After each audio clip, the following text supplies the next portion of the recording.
చక్కగా మంచి బొట్లు, నల్లని బట్టలు వేసుకుంటూ, శరణఘోషలు పాడుకుంటూ, పడి పూజలు చేసుకుంటూ, వెల్లుబికిన భక్తిభావంతో గట్టిగా అయ్యప్పను కొలుస్తూ, తెల్లవారుజామునే లేచి పూజలు చేసుకుంటూ, మిట్ట మధ్యాహ్నం వచ్చేసరికి ఈవేళ గుడిల దగ్గర బారులు తీరిన జనంతో, భిక్షలకు వచ్చే స్వాములతో కళకళలాడుతూ ఉండే దేవాలయాలు, వీధులు దాన్ని పెంపొందించి చూస్తే, భక్తిభావాన్ని చూస్తే,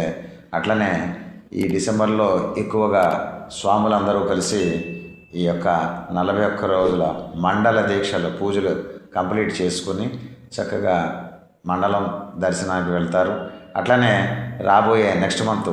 జనవరి 15 మకర సంక్రమణంతో మకర జ్యోతి దర్శనం పేరుతో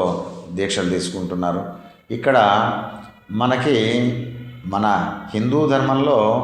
ప్రతి ఒక్క వ్యక్తి తనకున్న చెడు అలవాట్లని కొన్ని రకాలైన రహస్యాల రీత్యా ఏ రకంగా మనం ఒక కార్యక్రమాన్ని తీసుకుని కంటిన్యూస్గా చేస్తే దానివల్ల మన యొక్క శారీరక మానసిక ఆరోగ్యంతో పాటుగా మనకి బాగా కావాల్సింది ఏంటి, ఆర్థికంగా కూడా, శారీరకం మానసికం ఆర్థికంగా కూడా మనం బాగా ఎదగాలి అంటే ఈ యొక్క దీక్షలు పూని ఏదైనా భక్తిభావంతో